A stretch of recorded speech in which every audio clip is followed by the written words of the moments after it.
David T. Adair. What does the T stand for? Tyson.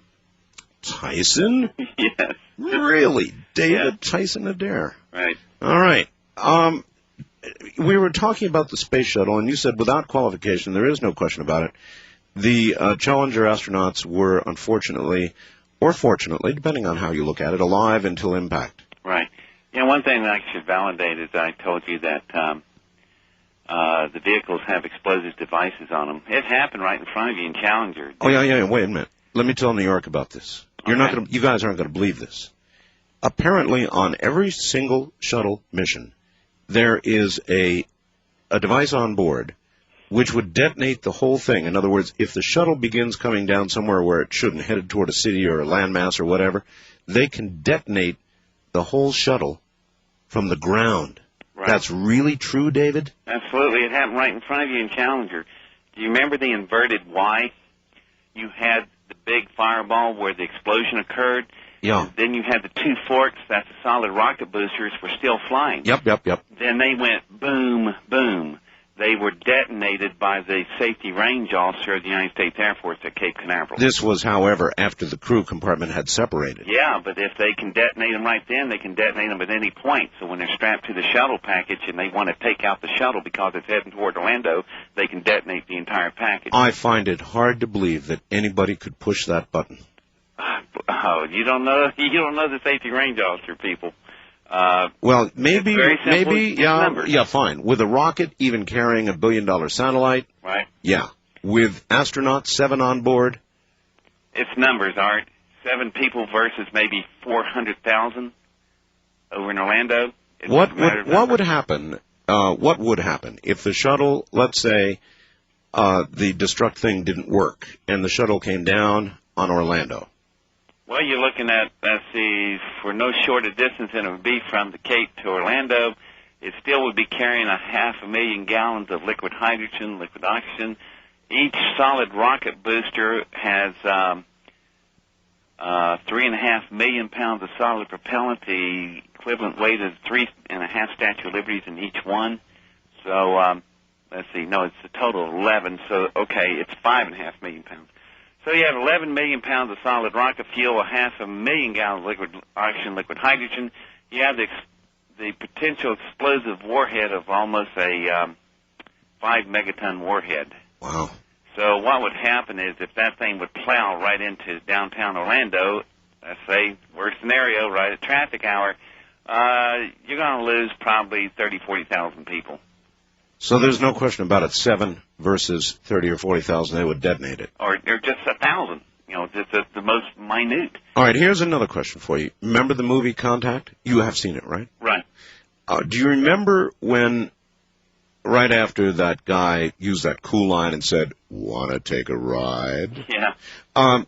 Then they got to Japan, and in Japan, they handed Jodie Foster a capsule, and they said, "It's a secret, nobody knows it, but every Challenger astronaut has received one of these," and of course, it was a suicide pill. Right. Now, that is a myth. It is a myth. That is a myth. No one's ever had any poison pills to take.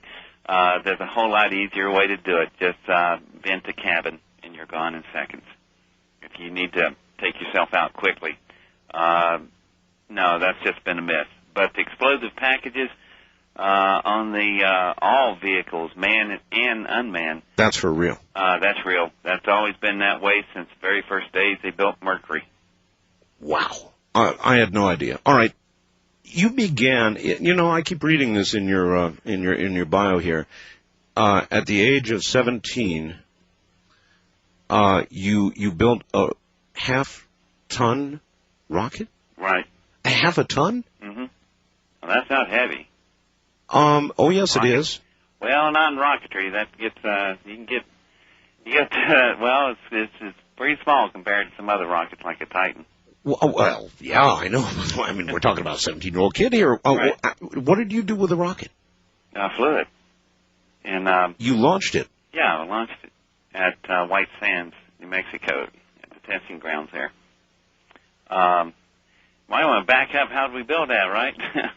Yeah, how'd you build that? Because, as I think I told you in the last program we did, I When I was young, I really built a lot of rockets, more of which turned out to be bombs than rockets. They generally blew up. And Yeah. I think I told you, I used to spend hours and hours and hours breaking Ohio blue tip matchstick. Oh, yeah. You know the end of those things. They burn too fast, Art. Well, Grenade. no, the main problem with them is that, of course, you can strike them on anything rough. Right. And unfortunately, as I was hacking them with a ramrod type affair, and I was being gentle. I mean, I knew the possibilities. Right. But as I was packing them toward the end, obviously one of them hit the other in the wrong way, and my rocket went off in my mom's living room. Oh, man. Yeah. Sulfur smoke. It was like a month. I couldn't go out for a month. I was in such big trouble. In other occasions, I blew up trees. I built more bombs than I did rockets. But I really, really, really wanted to do what you did, and you did it right, and you really did it. How'd you do it? It actually started back, I guess, back up and show facilities and opportunities, materials, resources, that kind of stuff. My dad worked for a man named Lee Petty, and he has a son named Richard Petty. I don't know if y'all ever heard of them. Race car? Yeah. Race car, of course. NASCAR. Yeah, of course. They're kind of big down here in the South. Yeah. So my dad was working with Petty's in the late 50s when they were racing on the sand at Daytona Beach.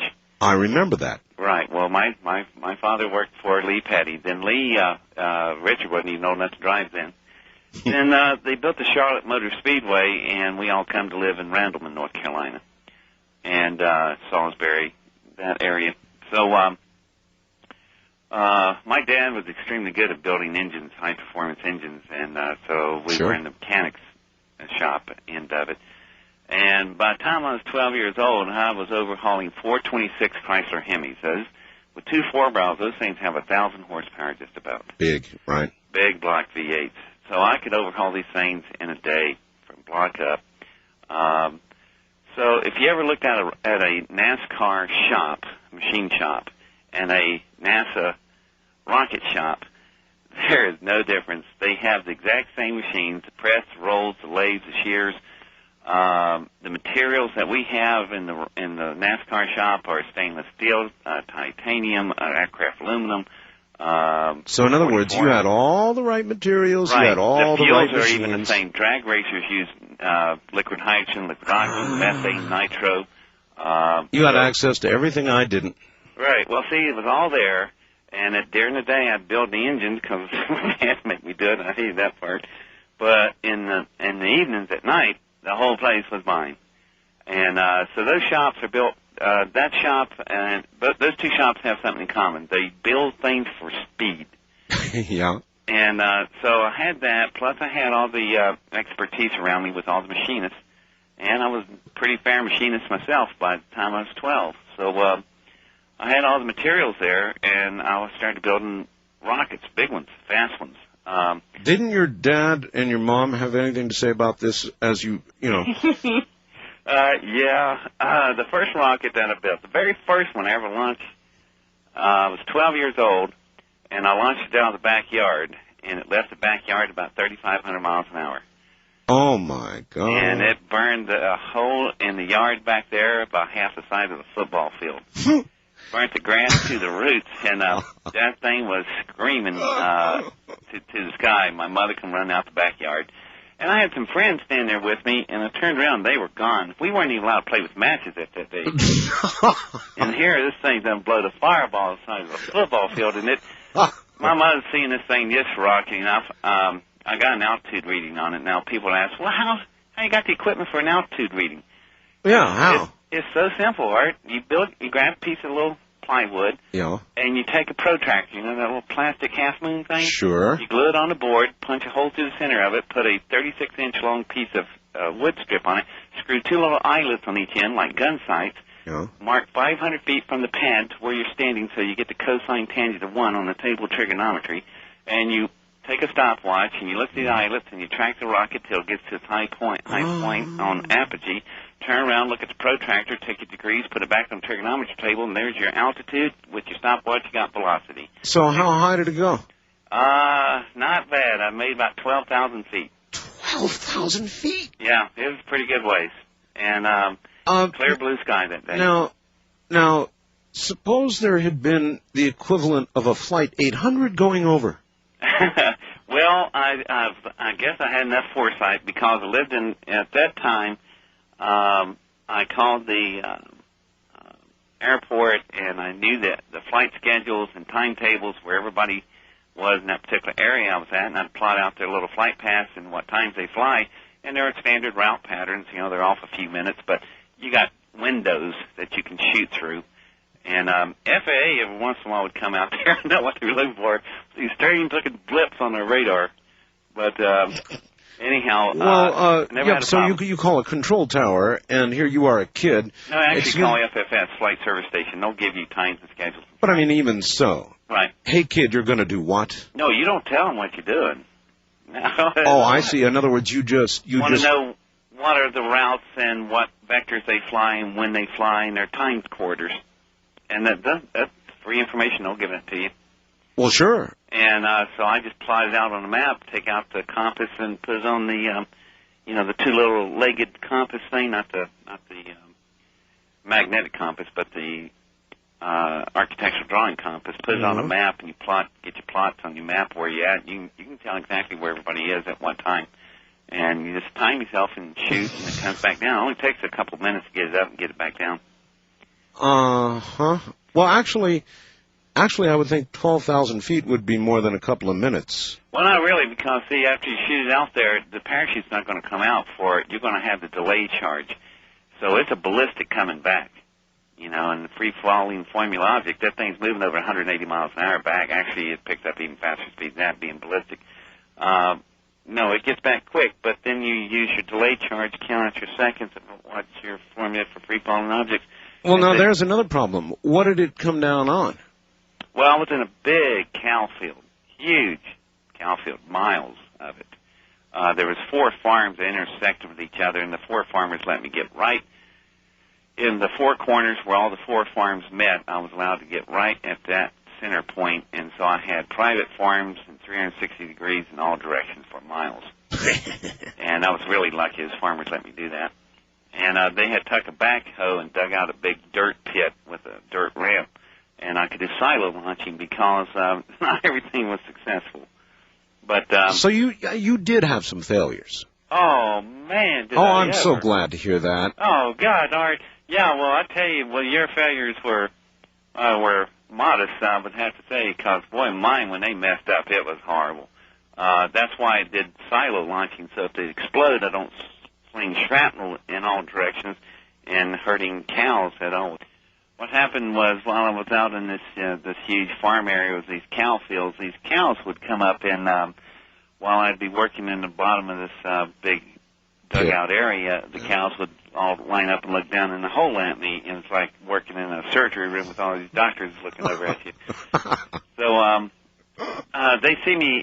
They were smart too, because if I'd walk out of there, they'd all turn around and walk back a good ways, knowing that something's going to fly out of there. Something bad is going to happen, yeah. Right. If I run out of there, they all turn and run. So they knew whether to walk or run, depending on what's going on.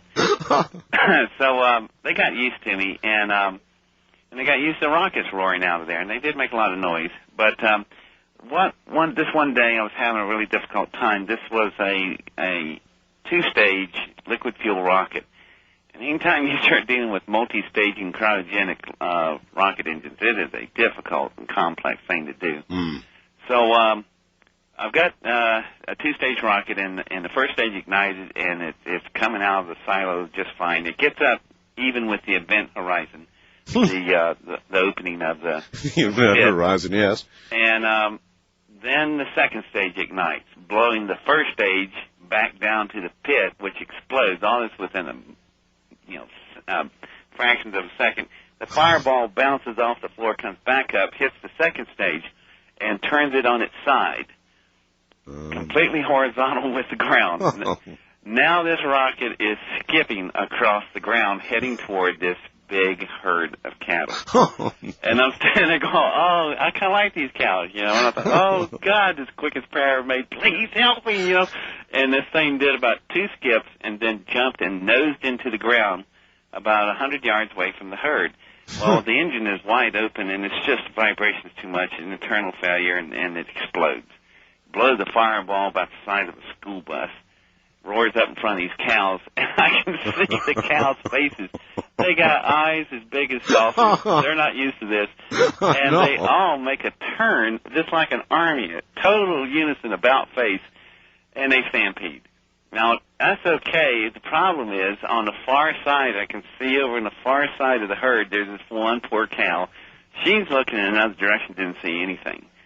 And she disappears. And I run over there, and this cow has been trampled to death. It was dead. It was all, she was all busted up. And I'm standing there going, I'm trying to pick his head up, and I'm going, oh, God, you know, kill this cow. So the farmers come running out there, and they get there with their pickup trucks, and they go, you all right? And I said, yeah. And I said, I don't think this cow is, though. And they're going, no, the cow looks pretty dead. So they go back and get the front end loader and come by and scoop this cow up. And they said, you got to come back to the barn. And I thought, oh, God, I'm going to be thrown off this property. They're going to the neatest launch site I've ever had. So we get back there, and they put a chain on this cow and hoist this cow up on a chain by a tree. And they said, normally we take cows to the slaughterhouse, but it's really hot today and we don't have time. And they said, you're going to have to dress this cow. And I'm standing there, and I'm only punishment 13 years old, and I'm going, why would I want to put a dress on this cow? And they all start laughing, but trying to be quiet. And then I hear behind me this, and they give me this chainsaw thing. And I'm going, oh, my God. And I was up in that cow to my shoulders. And I turned every color of the rainbow. I'd lost groceries a couple of times, and I skinned this thing. I cut it. They didn't do anything except watch and chew their tobacco, and I got this thing cut up in all kinds of sections. And just one thing I'm curious about. Yeah. Did the cows come back and look at you after all this? Actually, they did. They're a forgiving animal, and they get used to routines, and that was a little bit much for them. But everything settled down, and my dad showed up while I was just finished the cow, and they told him what happened, and my dad was going to pay for the cow, and they said no. And as a matter of fact, they gave us half the cow for the winter. Really? So they had such a great time watching me turn colors. So I was really blessed with having some really supportive people in the area at that time. But, well, I guess you were nurtured properly. Yeah, all right. I had good people around me, and so anyhow, and the farmer's wives made a hat for it. It was a baseball cap, and they stitched this name in it, really neat name.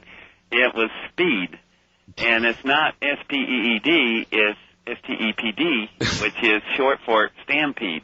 So my nickname stuck like glue. My name was Speed from there on. I see. All right. Well, then it wasn't that much longer until I want you to tell the Area 51 story. Okay. I really want you to tell that story again. Right. I listened the first time and I went, oh, come on, this can't be true. Right. But it is true, isn't it? Yeah, well, that's why we're validating it by backing up here, showing you how it was a natural progression. See, by launching all these rockets and building all this stuff, it wasn't long before I was in newspapers all the time. Since I was in the newspapers so much, you attract other attention. Prodigy kid. Yeah, well, that's what they called me, and I don't know about that. I think I'm more like Forrest Gump, just in the right place at the right time. But what happened was my congressman of the area, at this time we had moved from North Carolina to Ohio. So from 6th grade to graduation in high school, I was living in Mount Vernon, Ohio. Right. So at this time, the local congressman saw me, how much I was in the newspapers. I was winning lots of science awards and such. And he was running for election, re-election. He was about to lose. He was losing in the polls some. So he comes over and he grabs me and asks me if I wanted to go to some political picnics and parties. And I said, sure. So we go over there and we show up. And while he's standing there and these people show up, and runs over and puts his arm around me, gets his picture taken. And I read in the newspaper all these wonderful things he's done for me. And I'm going, you know, this guy ain't done anything for me. So the congressman, name was John Ashbrook, And so I got Congressman Ashbrook off to the side, and I said, look, here, I need this. And I gave him a list about as long as your leg. And he goes, what is all this? Is this a list of materials I need and special help with this new type engine I want to build? And he goes, I can't help you. That looks like hundreds of thousands of dollars. I said, yeah, it's more than that, actually. But I said, yeah, you're going to help me. And he goes, why? I said, because if you don't, I'm going to walk over there to the press and tell them you've been dragging me around like a puppet on a string. You haven't done squat for me, and you won't be elected to a dog catcher. You really said that? I certainly did, because I was serious about this. And he said, after seeing my face, he said, you're serious? I went, yeah, I'm serious. Let me see the list again, son. Yeah, well, he said, this is blackmail. I said, I know, I learned it from your colleagues. So, anyway... you're lucky to be alive. You're lucky to be alive, actually. Well, that's where the whole thing started getting interesting, because at first he was a little upset. Then he really got pretty congenial about things, and later on I found out why, because who he had talked to. So the money came through, and his office handled the appropriations, and off we went. So you had a bunch of money, huh? It was a bunch. And then I had to have special materials. Now, I had pretty much everything I need on conventional things, but this engine was totally different. What were you going to build? This is an electromagnetic fusion containment engine. Now, wait a minute. An electromagnetic fusion containment engine. Right. Now, first of all, as far as I knew, we have not yet achieved fusion. Now, I understand that... What, at that time? Yeah. Yeah, yeah. It's been around for a while. In 1973, AAAS, the American Association for Advancement of Science, wrote a book called The Future in Energy, and they talked all about electromagnetic fusion containment in the Soviet reactors, the Breeder-Maka reactors. Okay, the way you contain a fusion reaction is with electromagnetism. Is that correct? That's correct. In other words, you form a field around it. That's the only thing that keeps it where it is. Right. And if it gets out of where it is, that's bad. yeah, it's real bad. It gets kind of warm. All right, so you suddenly had all these materials, and you started building this thing. Right. And you were how old? Let's see, at this time, 13, almost 14. Almost? I started when I was right around, 17, about 13 years old when I started. How long did you work on this? I worked on it for about 4 years, up until I was 17 years old. And it was Did you have help? I had a lot of help. There was, not only did I have the financial help, I also had this big state-of-the-art machine shop. I had other machinists around me, but then with the funding, I could hire other machine shops, subcontract stuff off-the-shelf equipment and materials, which was everywhere at that time that we could use. So it was a collective effort, but it got even more crowded, I guess, because the congressman brought in a person who functioned like a project manager, and this was a retired Air Force general at the time named Curtis LeMay. Oh, he was the big guy when I was in the Air Force. Right. So he was retired, and if you look in the back of his autobiography book called Iron Eagle, and flip to the back of it, you will see that his parents were residing in a convalescent care facility in Mount Vernon, Ohio, right, at the same exact years I was building this rocket. And that's a direct tie-in, because my mother was an LPN, licensed practical nurse. She was the personal caregiver to LeMay's parents. Oh. So with that going on, and he had learned about me, and then the congressman knew about LeMay's parents being in his district. He knew LeMay. He asked LeMay if he would be interested in helping out with this thing, and since he had listened to my mother for a couple years on me, he agreed to, and that's how this whole thing happened. It just, circumstance come together. So LeMay was quite helpful because of his former position of being a SAC commander and a Joint Chiefs of Staff, and he was quite helpful in obtaining fuels and things that we needed, which wasn't easy to get. So what happened, though, when he entered the project, there was a whole shift of change. The Air Force showed up in force, and I was allowed to work on it and do everything I needed, and they were very helpful. Everybody was extremely helpful. All kinds of materials and support, and aid was coming, and everything from personnel to supplies to everything. So The reason why they wanted to see if this thing would work. Of course. And being a child at the time, they just thought I was so naive I didn't know what was happening, but I could tell this thing suddenly became government-owned. So I became, at that age, a government project. So so they were watching you, I suppose. Every day. Every day? Every day. There was somebody there because I'd go to school. Uniform-type guys or black suit guys or what? Both. Sometimes it was civilian clothes, sometimes uniform. Sometimes they'd alternate, be the same person wearing either a suit or a uniform, depending on, I guess, whatever their status was for the day. But they'd come and go, and they really were very helpful, and they just were assisting. And I got to really do all my work, so it didn't bother me. How big was this thing?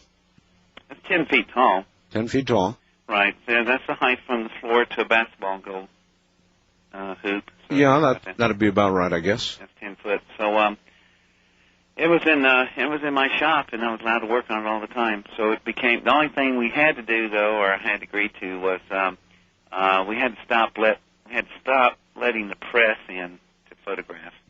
Although I did get some neat. I was on the front page of Mount Vernon News, standing alongside of it. I take it you've got photographs of it. Oh yeah, there's all kinds of newspaper stories on it. I've got a lot of people have seen them. But the technology that you were developing, specifically with the drive, the engine. Yeah, it was a little bit different, and but it's not like I invented this. Far from it. There are 60 engines cataloged in NASA right now in Huntsville, Alabama, at the Marshall Space Flight Center in the Advanced Research Program that can get you off this planet. They have had these things cataloged for decades and decades. The two engines that you're familiar with is a solid rocket propellant and a liquid fuel. That's correct. Warren von Braun was an extremely good salesman in that area, and that's what we bought into. We've been there ever since. But there are 57 other engines, and I just picked one of the other 57 to build. That's all. It's just that simple. No big deal. And so I just decided, I thought that the one that I could do was the electromagnetic fusion.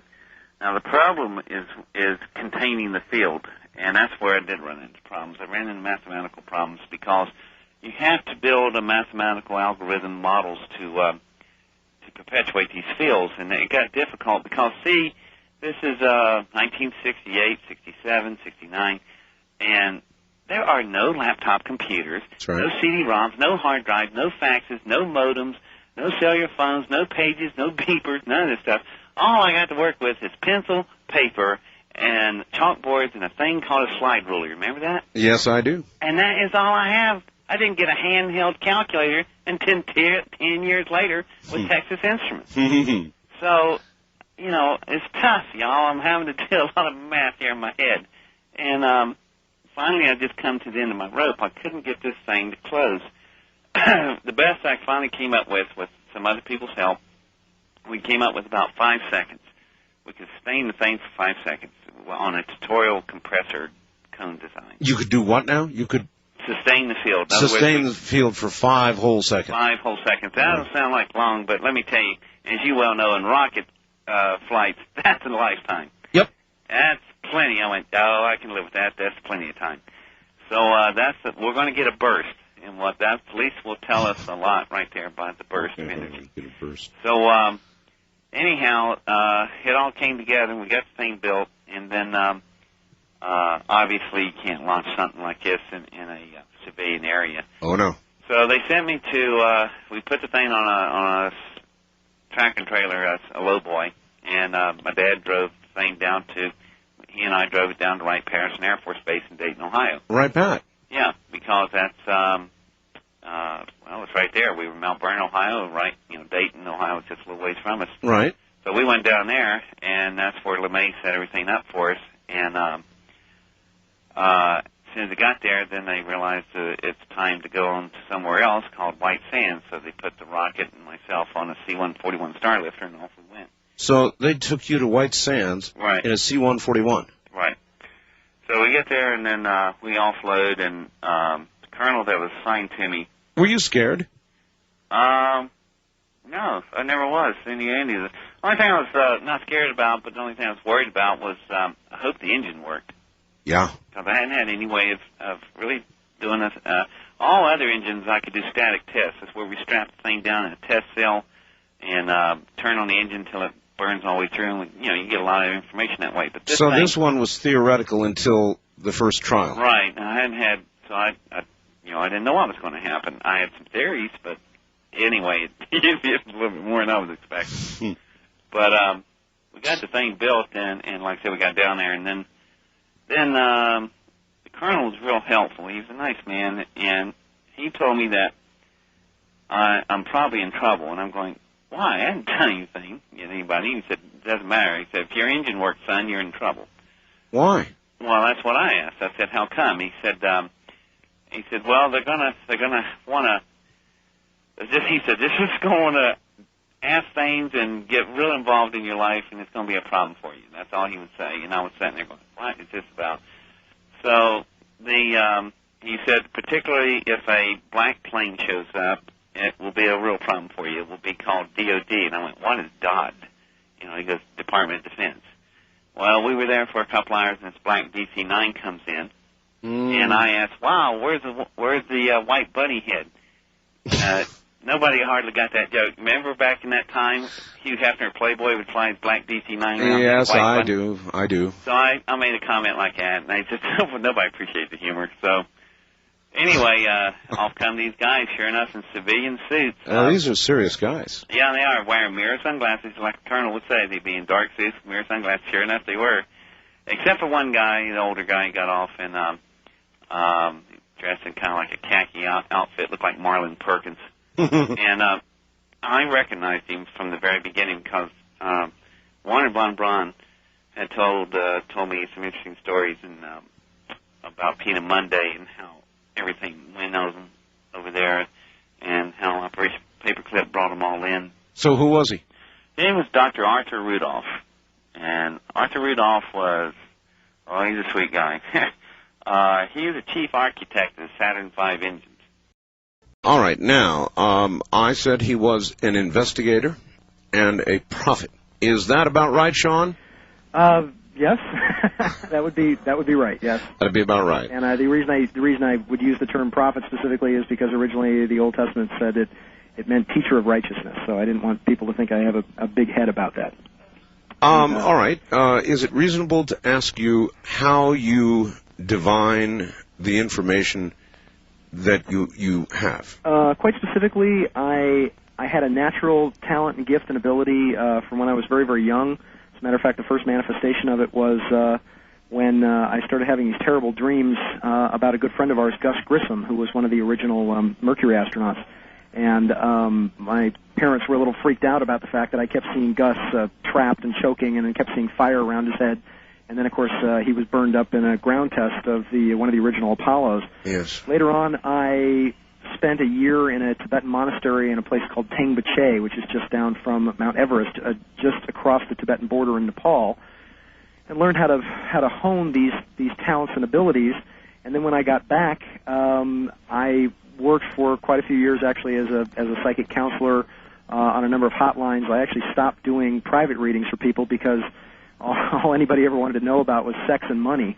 So it was all where's my money and where's my honey? When do I get laid and when do I get paid? Yeah. And I thought that the planet was going through substantial changes, and I saw major breakthroughs in consciousness and changes in the Earth's climate and various other things around the world. And so back in 1993, I started publishing my newsletter, the Delphi Associates newsletter. And one of the main reasons I was publishing it was because so many other people were saying that California was going to fall into the ocean and that there would be massive quakes and that Colorado would be the new West Coast by 1998. And that wasn't what I was seeing at all. As a matter of fact, I live in California in Hermosa Beach, which is where I published the newsletter out of. And I was seeing, I predicted the Northridge quake many months in advance. I gave an exact location. I gave an exact, I only missed the date by about 10 days or so. You're sure it's not wishful viewing? No, because I mean, because you're there. Because one, because I'm here, and because I'm sensitive to the phenomenon, it actually physically manifests in my body. And I work with a number of maps. I actually do meditations in front of the maps and feel energy actually coming off of the maps, and then I can actually focus in and get a pretty good idea of a time frame and a window as to when major events are going to occur. And this is what allowed me to predict the San Francisco quake back in 1989 and the Northridge quake, and give actually I've been pretty right on exact dates on a large number of quakes and various political events and occurrences. Well, I know your hits are really good, and that's what I wonder about. How do you know? I mean, how, for example, do you call the Northridge quake? How do you know it's coming? What do you see? When I was working on the map specifically, and the Northridge quake was very unusual in the form of when I work with the map and I project forward, and I'll get the energy actually coming out of a location. Mm-hmm. I will then see the energy, and then I'll take it forward. And very simply, for anybody that wants to do this, that's sensitive to the phenomenon, you take it from the date where you're at. Let's say it's May, and then go June, July, August, September, and then you'll get a hit on the month. And then I'll try to actually narrow it down by going through the dates. And how Earth energy actually works, or how I feel it, is it builds up to a crescendo, to a plateau of where the energy is coming out of a certain point, and then it will peak down the other side.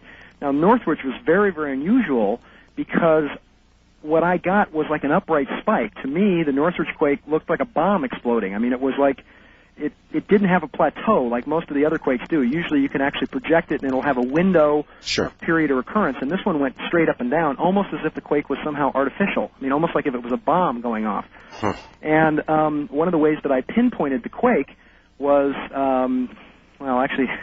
I pinpointed the quake specifically because I tracked down where extra low frequency wave towers were, specifically in Beatty, Nevada, Moffett Field, and Edwards Air Force Base, and then I was just playing around with a map, and I drew concentric circles out from that, thinking, well, if I was going to induce a quake to relieve pressure on the San Andreas Fault, how would I do it, where would I do it from, and where would it hit?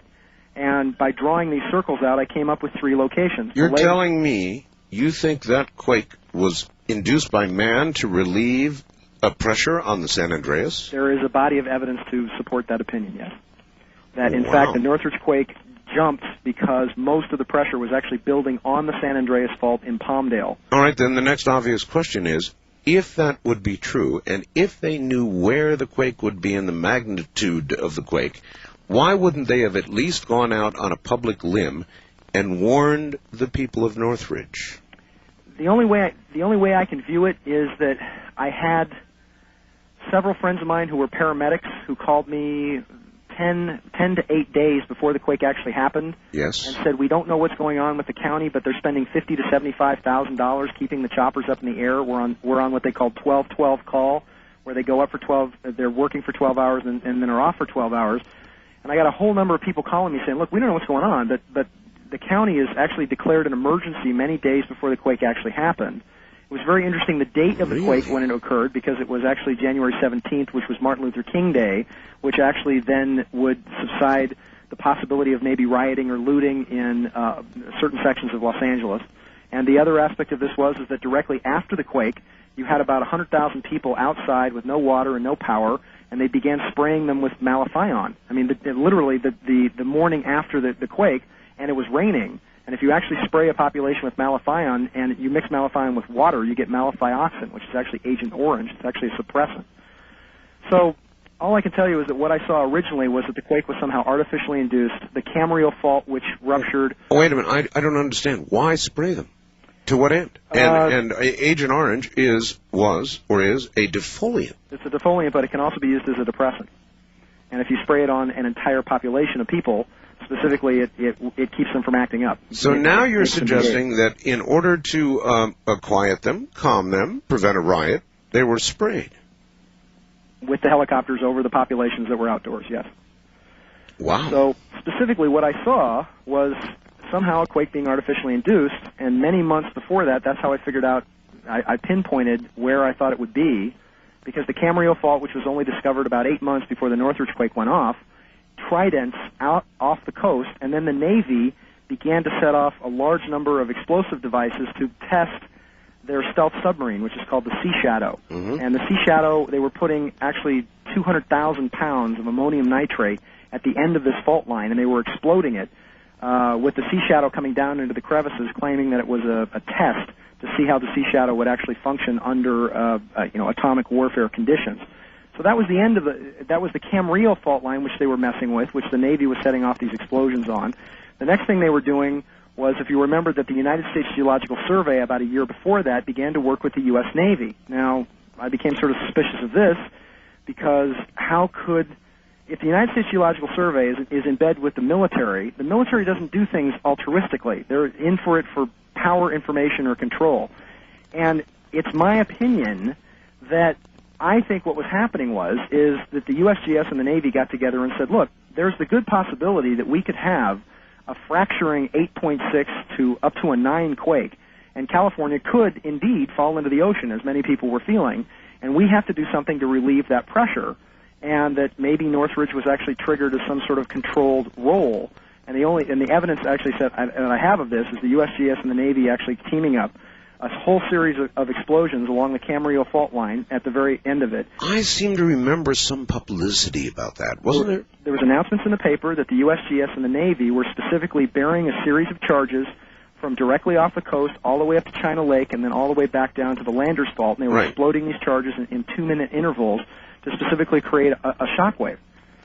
And in my newsletter in August, I kept saying, look, what I'm feeling is that this quake is somehow artificially induced. And Northridge was very strange, by the way, because the exact epicenter of Northridge was actually about a 9.2. But every quake that has an epicenter that then goes outwards, almost like you're dropping a bomb, and then the epicenter goes out. But that's not what happened with Northridge, because you had all these various landmasses fracturing, because you had literally a chunk of the valley jump about 6 feet in the air, nullifying the force of gravity and moving in the exact opposite direction of the fault line itself. What they did is that when the Federal Emergency Management Agency came in, they specifically had to judge the earthquake by zip codes, because even though you had a 9.2 at the epicenter, 2 miles away it was a 6, and 4 miles away it was a 5, and then underneath the Santa Monica Mountains you had 4s right next to a 6. So it was a very, very odd, very, very strange quake.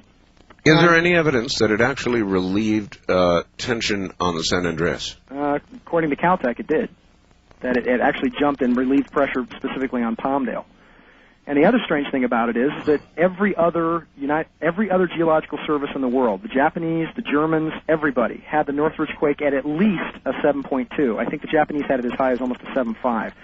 And the USGS is the only major earthquake service that had that quake at below a 7. And the reason for that is that directly after the Loma Prieta quake in San Francisco in October of 1989, they passed what was called the California Earthquake Management Relief Act. And in this act, it said that if you lived within a 30-mile radius of an earthquake that was 7.0 or better, that you did not have to pay state or federal property or income taxes for that year. That was part of the earthquake relief package, that you got a tax-free ride in order to rebuild your home.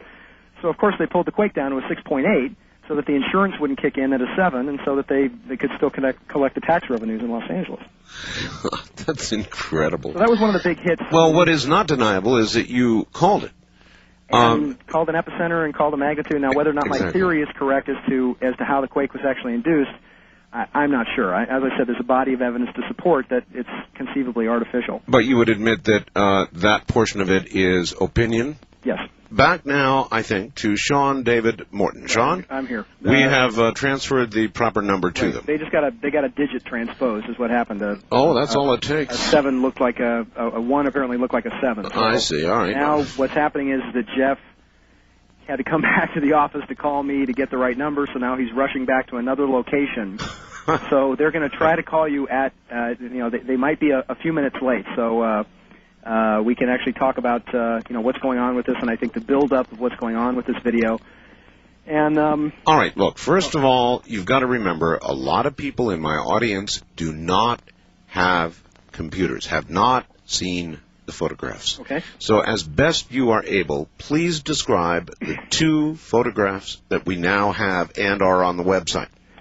All right, very specifically, the photographs that were released exclusively at first to your website through Rocket Video are of 2 minutes and 55 seconds of a piece of video that appears to show 2 men, one in a military uniform and another one in civilian clothes, sitting with their backs to the camera, with the camera looking through a pane of glass, very much like you would have in any sort of interrogation room. And at the end of a relatively long table, you see a creature. This creature seems to, the table comes up to about the middle of its chest. The creature seems to be relatively small, probably about, I would say about 3.5 feet tall. It has a very, very large, bulbous head with sort of pinkish beige skin, very, very large almond-shaped jet black eyes, no nose, with a very long extended chin with a mouth in the middle of this chin. Now, it seems to be wearing a grayish tunic of some kind that comes up to the top of the neck. You don't actually see the creature's arms in the video. The creature in the video is bobbling around. It almost looks as though it can't keep its head up, which would make sense because it apparently has a very, very small neck relative to a very, very large head. In the video, and this is the first photograph that was taken, in the video what you see in this photograph is you can actually see the creature sitting at the end of the table in a darkened room. Apparently the room is kept very dark because they're very, very large eyes and they're very sensitive to light. You see a monitor on the lower right-hand side that is a flashing, it looks like a heart monitor of some kind. It has a very unusual motion to the monitor. It's actually not it's not actually like a lub-dub that you would have with a human heart. This seems to be actually bouncing straight up and down. So I'm assuming that it's some sort of heart monitor or some kind of medical device. Towards the end of the video, and remember there's only about 2 minutes and 55 seconds, you see at the bottom of the video letters that are burned on the lower left-hand side, what we call a video burn. In other words, they're permanent, which says DNI/27. And then the rest of the video seems to be a time code showing day, hour, minutes, tenths of seconds, etc., that run across the bottom of the video. Now, what occurs is that you see the creature sort of bobbling in a very unstable manner at the end of the table, and the creature at the end of the video goes into a seizure, and its mouth begins to open and close as though it's gasping for air. Its arms do not come up. We don't know if the arms maybe if it's shackled somehow or maybe chained to the chair, but its arms don't come up. The creature's mouth begins to open and close. It begins to sort of tip forward. A reddish foam begins to come out of the lower left-hand side of the creature's mouth. The man in the military suit makes a gesture, and you see then two doctors who step into the frame. One pulls in what appears to be a crash card of some kind. They pull their masks up as they come into frame, and so the second photo that was released on your website actually shows these two doctors as the creature's mouth is open, as it's actually gasping for air, having the seizure. The doctor on the left takes what appears to be a piece of gauze and begins to wipe the creature's mouth, whereas the doctor on the right puts his finger into the creature's mouth and clears the air passage, then pulls out what appears to be a pen light and looks first in the creature's eye and then away, and then in the creature's eye and then away, and then looks in what appears to be the creature's nose and mouth, puts the pen light back in his pocket and begins cradling the creature's head, examining the being, looking what I thought in a very helpful manner, as if they were very much concerned as to what was happening to it. And that's it. That's the end of the video. Now, many people have seen this. It causes a number of emotional reactions. Major Bob Dean, who was a former commander for SHAPE, saw the video and it made him cry. He thought that it was a horrible injustice, the conditions that this creature was in. Whitley Strieber had an odd reaction. We actually offered to show Whitley the video originally so that he could be on the home videotape that they're releasing, and he refused.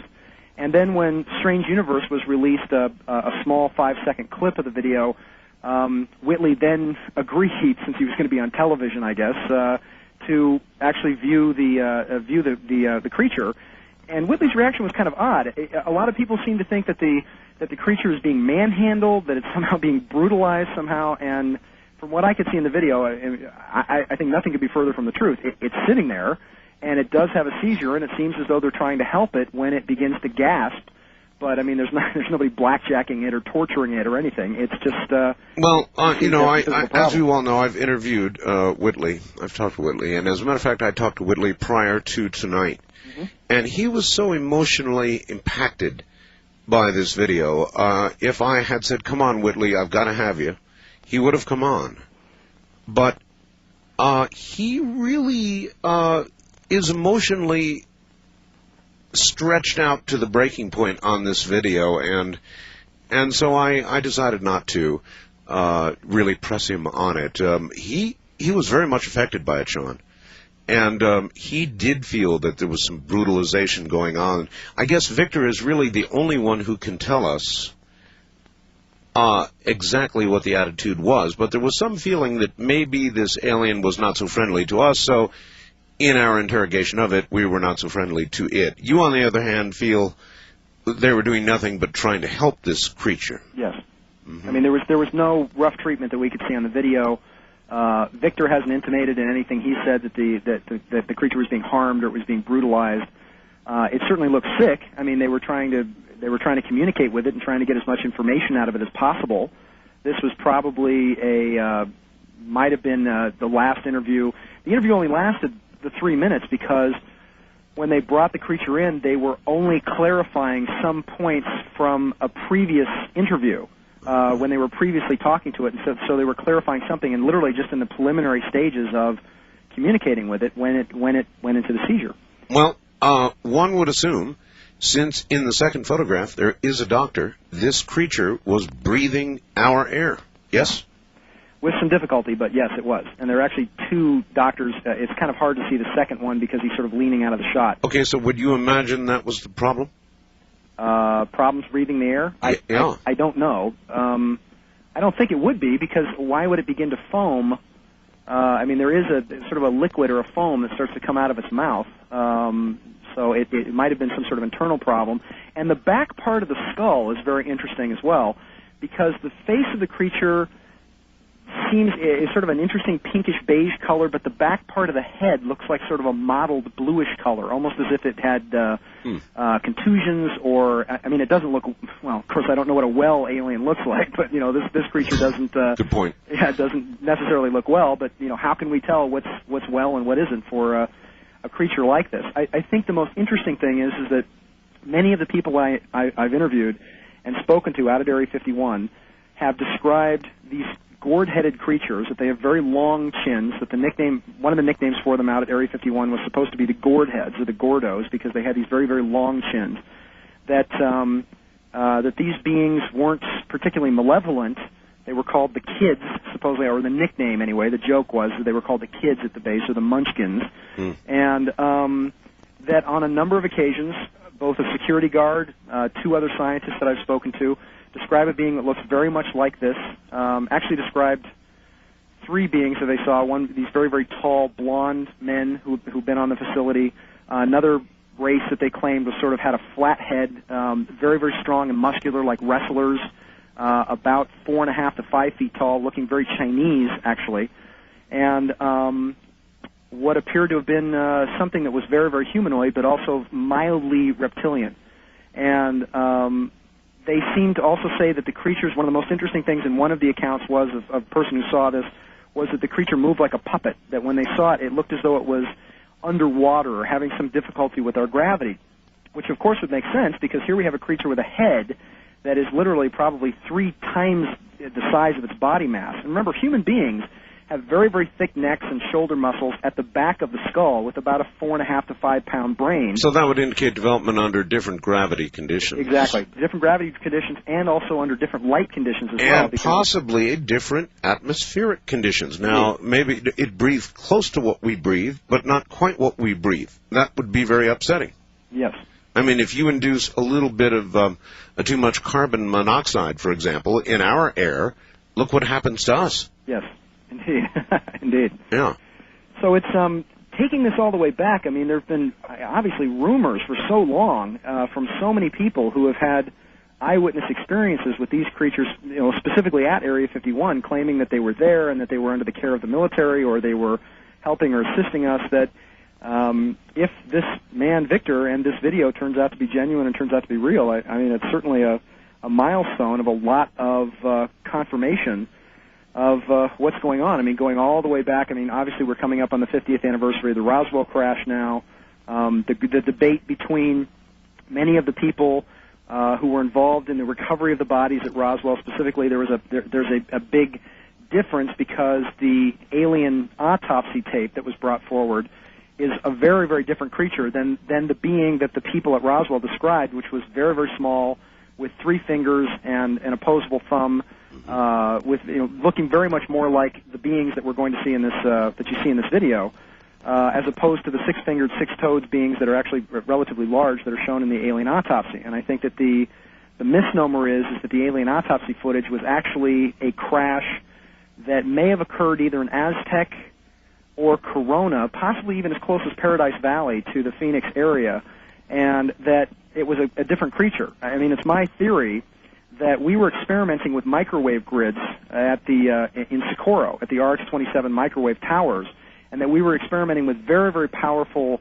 radar and microwave grid fields for a 300-400 mile radius all across the northern part of New Mexico. And I think that is when those towers went online in the early part of 1947, began to knock all these craft out of the sky. Now, there's one other theory to this that I find kind of interesting, is that at the same time, you had German technology that, of course, was captured during the war. Victor von Schauberger and the Horten brothers were actually developing a boomerang-shaped, very fat boomerang-shaped disc that's, sort of a half disc, like a semicircle with sort of a jag in the center, looking very much like the bat plane, except sort of rounded on the nose. Right. And that these craft were specifically taken to places like Area 51 and... All right. I want to ask a question. Would you cite the STS-48 video as proof of the kind of technology you're talking about right now? Because clearly there seems to be in the STS-48 video something that comes up from Earth, seems to intercept an object, and that object then immediately changes course and takes off like a bat out of hell away from Earth. Absolutely. And actually in that same video, that's not even the most, I mean, you sort of miss it, sort of like a magician, because you see the most spectacular thing coming up out of the atmosphere and then juking to the right. But there's another saucer in the lower left-hand corner. There's other video from STS-48 that also shows what appears to be a whole Star Wars operation, complete with buoys and saucers, moving in docking maneuvers. I mean, it's all over the place. Well, I've got one little jump on you. Earlier today, Richard Hoagland came to visit me, and with him he brought the STS-80 video, and I've got that now. And it shows some things, and I'm not going to give it away because Richard has more research to do, but it makes the STS-48 video look like kid stuff. I can imagine. All right, look, quickly. Area 51. I'm adjacent to it. There's a magazine article that says Area 51 has moved. Where do you think they got this? Could it be real? Well, originally when I was going out there, beginning in 1991, and when I was doing my research between 91 and late 93, and in May of 1991, I found the sort of the beginning of the end for Area 51. I found a hilltop that actually looked down on the facility, which then brought all the international world media out there to climb up this hill and look down the throat of the base. It was late 93 that we'd been going out there, and it was December of 93 when we finally gave up, because we'd been going out there for about 4 months on Wednesday nights, on alternate nights, literally camping out there, and really hadn't seen anything. And we're talking about the things we saw during the day. Is we saw the stealth fighter, and we saw some unusual designs of planes and things going very, very quickly. But in late 1993 was when they moved the flying saucer technology out. I mean, the Papoose Lake hangars have been completely destroyed and dismantled, and the 9 craft that Bob Lazar was working on were, I think, specifically moved to Tucson, and I think 4 of them were moved to Tucson, and 3 of them were actually moved to a place called Patuxent River, Maryland, which is outside of Washington, D.C.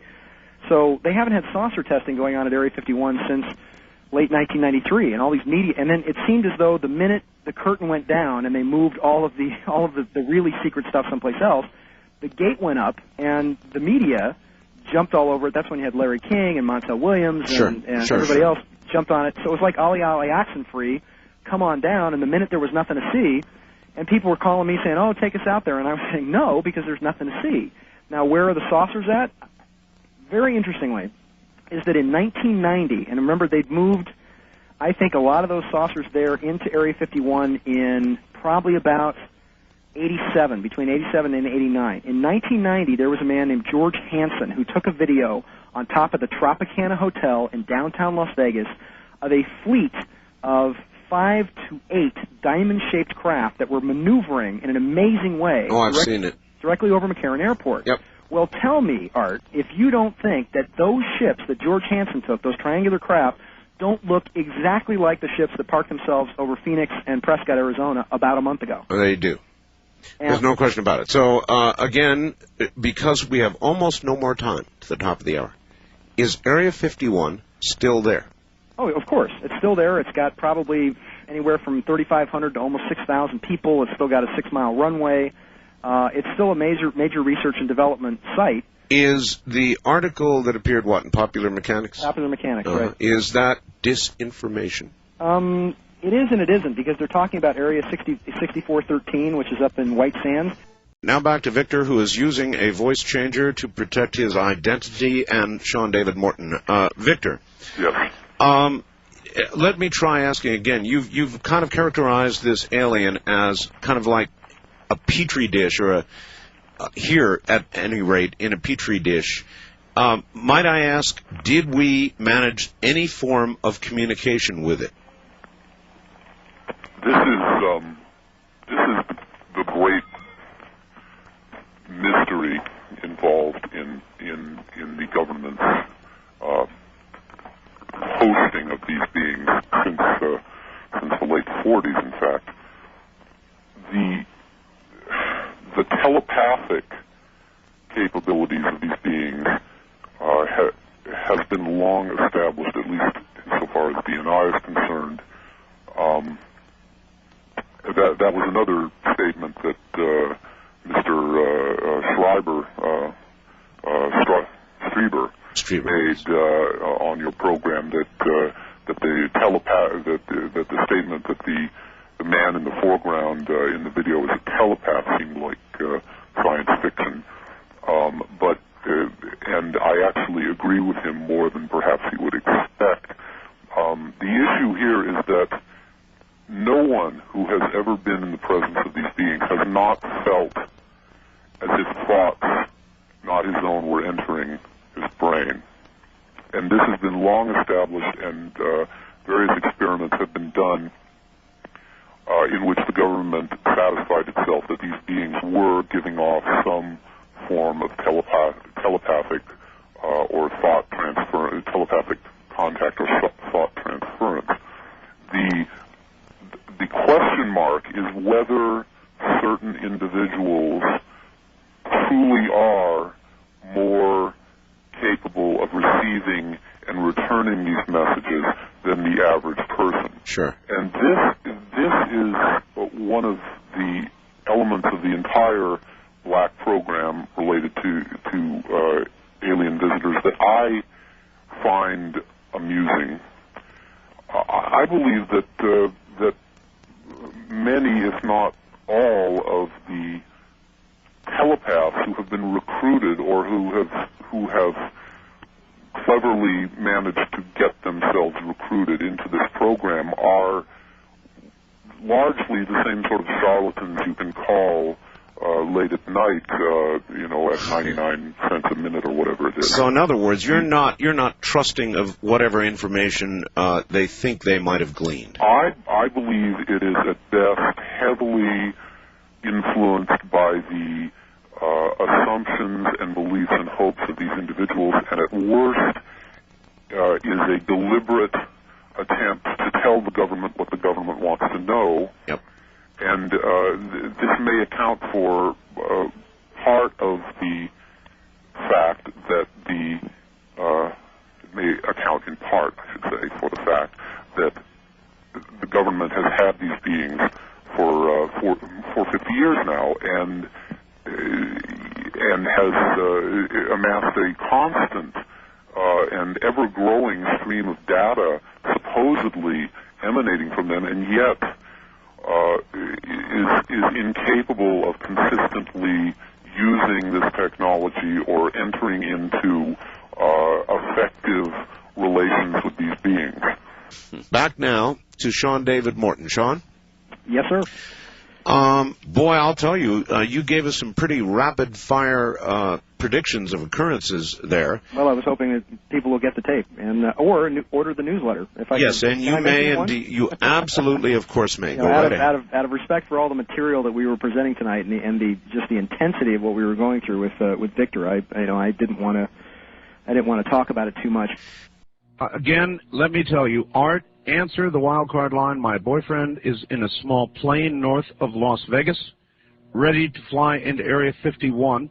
He's been trying to call you by cell phone. And here he is. You're on the air. Hello. Hello there. Is this Art Bell? Yes, sir, it is. Yeah, my name, I won't give you my last name. Okay, wait a minute, sir. Hold on. The fax is signed by somebody named who? Jill. Jill. That is correct. So you are the one. That's my girlfriend. Yes, sir. Where are you? Well, I'm up here from Fort Worth in my little airplane. It's a long I built myself. It's a Vergroup 10 design with a Ford Canard. I'm not sure if you know the kind. It's an experimental aircraft. No, I'm not. Classified that, but not anymore. No, tell me about it. What kind of airplane is it? Well, it's a long easy. It's got 120 horsepower like homing in it, but we had it board stroked and fixed it up a little bit. It usually flies around 140, 160 indicated airspeed. I'm right now at 7,000 feet. You know where this place called Indian Springs is? Indian Springs, yes. Yeah. Well, I've been flying now for about 49 minutes here between Beatty, is that what you call it, and Indian Springs. And I figure I'll just go on up here and try to get into this Area 51. I'm right south of this Nevada test site, or Nellis Air Force Base. Listen. And I'm right outside this restricted zone. Listen to me. When you fly into that zone, yeah, they are going to either force you down or shoot you down. Don't you know that? Well, you know, I've been in a lot of Air Force bases, and I'm in the Air Force for many years. I'm an ex-Air Force, but I'm just going to tell you that, you know, as American citizens, we have the right to know what's up there in this Area 51. And I've been listening to you boys talk about this. Hold on here, I'm making a turn. And, just a sec here. And I'm going to go on up there and see what's going on. And I just wanted to let you know about that before I do that, don't you know? How long do you estimate it's going to be before you... I figure about 12, 14 minutes. I can crank this baby up a little bit here. Let's do that. Let's crank this thing on up. We got some pretty good mountains here off to my west, don't you know? I'm turning up north right now, and I can see the Air Force Base out there in the distance. It's got 3 runways. It looks like they're all lit up.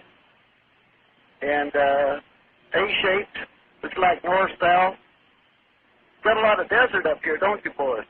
A lot of desert, yes. A lot of desert. You're liable to get yourself killed. I'm sorry, sir, you have to speak so loud. I cranked this engine all the way up here. I said you're liable to get yourself killed. Well, we'll get up there in a few minutes, yeah, and we're just going to see what's going to happen, because this is I've got Red Crosses painted on this baby, and I got hospital on it, see? And maybe they're going to think that I'm on some kind of a mercy flight and I'm just off course. And I've got the radios cut off, so you can have radio failure, don't you know? And so I'm going to hold this thing steady here about around 65, 6,800 feet. Why are you doing this? Why are you doing this? I want to get to the bottom of this. I'm a American. My family has been American for years, and I want to get down in here and I want to find out what's happening. All right, then why are you doing it at night? Because that's the best way to get in here. But even if you manage to overfly the area, I'm in the restricted zone. I just entered the restricted zone. I see a bunch of lights out there. Looks like some kind of a search light coming on. You're in the restricted zone now? I just crossed that restricted zone. I'm going to drop this thing down. I'm telling you, you're going to get shot down. Hold on here now. I got my pressure suit on. I don't really need one of this kind of aircraft. It's not like a jet, but it helps when I make the tight turns here. And I'm going to cut down here. Now, let's see what these boys are going to do. I don't see anybody coming up here yet. I just see a bunch of lights. But I'm pretty far from that Area 51. I figure about another 8-9 minutes here. And it's hard to calculate it right now trying to talk to you. I'm trailing an antenna out here about 30 feet so I can keep this phone conversation. If we get cut off, then But I'm going to go up here and see what's going on. They say there's a bunch of UFOs and there's all kind of things out here, and I want to get this baby right down here about 1,000 feet. And we're going to see if there's any UFOs or anything out here, what's going on. Listen, I think you're making a mistake. Well, sir, I might be, but, our tax dollars pay for all this. And these boys, they've been hiding everything under all this black projects and all this grave funding and all this kind of thing. Sir, hold it. Don't you think that we have a right to national security secrets? I think we have, not really, because they have these K-11 and K-15 satellites up there, and the Ruskies, they know what we're doing, and the Chinese, they've got satellites down here. They know what's going on. The only thing that don't know what's going on is the common folk like me and you, and us common folk got a right to know because we're funding all this. How long have you been planning this? I got this thing down here by 1,000 feet. I've been planning this thing now. I'm right on the deck, not quite on the deck. I'm at 1,000 feet. Boy, they got light bulbs popping up everywhere. I'm telling you, they got searchlights. There's about 4 of them on here. And I've been planning this now for, anywhere from a month to 6 weeks. It took me a while to paint up the plane because I had to use that Imron. It's the only thing that stick to this gel coat I got on. This thing's built out of Kevlar and carbon fiber. I got it dressed 8G positive, 10G negative. It's overbuilt. I tell you what, I'm going to get down here and squirm like a little frog that's been stepped on by a big dog when I get down here. In a few minutes here, I'll tell you that. Because I'm not going to... Hey, looks like there's a F-16 coming up here. I wouldn't be surprised. You're making a mistake. He's scrambling somebody down there. He's got some afterburners on because I can see him. He's about 5 miles out. That old boy is cranking. Yes, sir. And I see something opening up here on the ground. I'm pretty low now. I'm starting to pick up all kind of buildings down here. I see something here is level with the ground, and they're opening this thing up. There looks like something's coming up out of that. I can't tell you what it is. It must be on some kind of a... hold on here.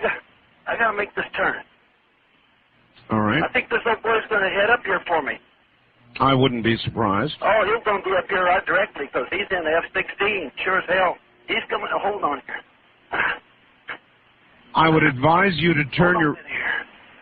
We can do this. I would advise you to turn on your radio. Come on, baby. Come on, baby. Come on, baby. We can do this now. Come on here. Hold on. This old boy's coming up here. Now, he's got his lights.